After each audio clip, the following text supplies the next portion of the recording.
여러분, 혹시 안과에서 망막박리 또는 망막열공을 진단받아 망막 레이저 치료를 받으셨나요? 그런데 10명 중 거의 9명의 환자분들은 이런 오해들을 하시는데요. 레이저 치료를 받았으니까 망막도 다시 건강해졌고 다시는 망막박리가 안 올 거야. 즉 이제 다 끝난 거지 라고 말이죠.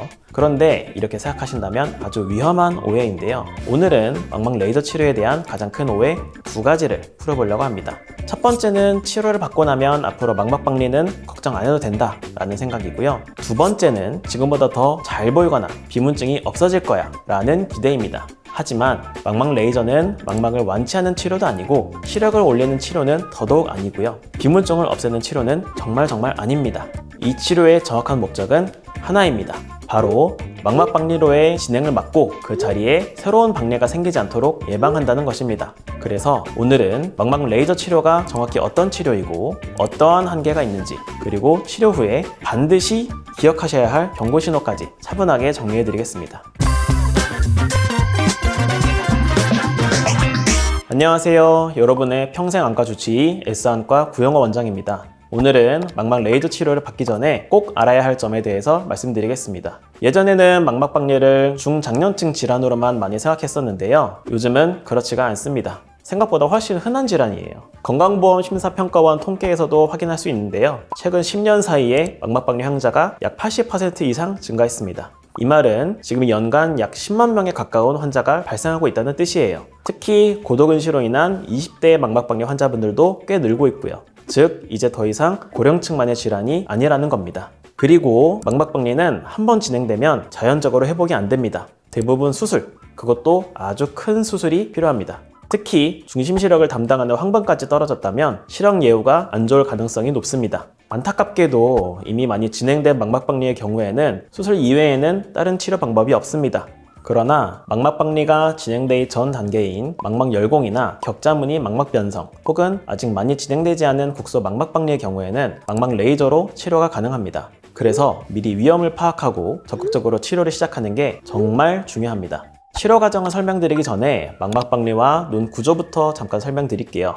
망막은 눈 안쪽 벽에 붙어있는 아주 얇은 신경막입니다. 카메라로 비유하면 필름 역할을 하는 조직이에요. 심한 근시가 있거나 노화 혹은 외상을 당하신 분들에게 이 망막이라는 조직에 문제가 더 잘 생기는데요. 망막이 얇아지거나 해지는 경우를 격자무늬 망막 변성, 이게 더욱 진행하여 망막에 구멍이 생기는 경우를 망막열공이라고 합니다. 여기서 더 진행하면 이 구멍 사이사이로 유리체액이라는 액체가 스며들게 되는데요. 액체가 스며들면 망막이 점점 들뜨게 되고, 이 과정이 더 진행되면 결국에 망막이 떨어지는 망막 박리로 이어집니다.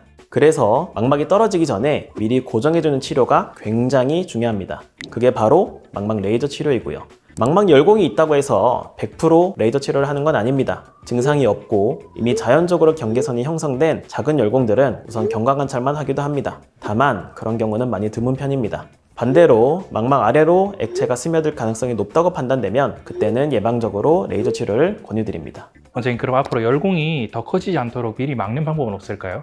현재로서는 열공 자체를 약으로 줄이거나 저절로 붓게 만드는 방법은 없습니다. 망막 열공은 찢어진 상태이기 때문에 안타깝지만 먹는 약이나 안약으로 해결이 안 됩니다. 그래서 진행 위험이 있다고 판단되면 레이저로 주변을 단단히 고정해주는 예방치료를 하는 거고요. 또 반대로 위험이 낮다면 정기적으로 관찰하면서 변화를 지켜볼 수도 있고요.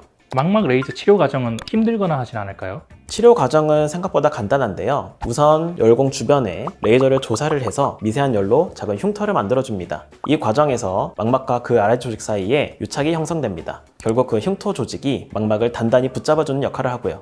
쉽게 말해서 망막이 더 이상 벌어지지 않도록 고정해두는 치료라고 이해하시면 되겠습니다. 실제 레이저를 조사하는 시간도 보통 5에서 10분 정도로 짧습니다. 그런데 산동제를 사용하여 동공을 넓히는 시간이 있기 때문에 실제로 병원에 머무르는 시간은 약 1시간 정도라고 보시면 됩니다. 그리고 많은 분들이 레이저를 하면 시력이 떨어지지 않을까요? 하고 걱정을 하시는데요. 레이저는 주로 주변부 망막에 조사를 합니다. 중심을 담당하는 황반 부위를 직접적으로 건드리는 치료가 아니기 때문에 시력을 손상시키거나 하지는 않습니다. 하지만 치료 부위가 아주 넓거나 원래 망막 상태가 안 좋았던 경우에는 일시적으로 시야가 흐리게 느껴질 수는 있는데요. 이것도 보통 일시적인 변화이고 시간이 지나면서 안정되는 경우가 많습니다. 또 하나 궁금해하시는 부분이 치료 직후에 바로 일상생활이 가능한지입니다. 거의 대부분은 바로 일상생활이 가능하십니다. 하지만 동공을 넓혀주는 산동자를 사용했기 때문에 몇 시간 정도는 눈이 부시고 침침할 수 있어요. 그래서 당일 운전은 피하시는 게 안전합니다. 또 격한 운동이라든지 무거운 걸 드는 행동은 하루 이틀 정도만 조심하시면 되고 세수나 가벼운 활동은 거의 다 하셔도 됩니다. 즉 입원이 필요한 치료는 아니고 부담이 적은 외래 치료라고 생각하시면 좋습니다. 그리고 치료가 끝났다고 해서 모든 관리가 끝나는 건 아닌데요. 레이저 치료 후에는 추적 관찰이 굉장히 중요합니다. 레이저를 한 부위가 잘 붙고 있는지 새로운 열공이 생기지는 않았는지 확인하는 과정이 꼭 필요합니다. 특히나 고도근시가 심한 분들이나 한쪽 눈에 망막 열공이 있었던 분들은 반대쪽 눈에서도 문제가 생길 가능성이 일반인보다 높은데요. 이 경우에는 증상이 없어도 정기적인 망막 검사를 권장드립니다. 마지막으로 경고 신호도 함께 말씀드리겠습니다.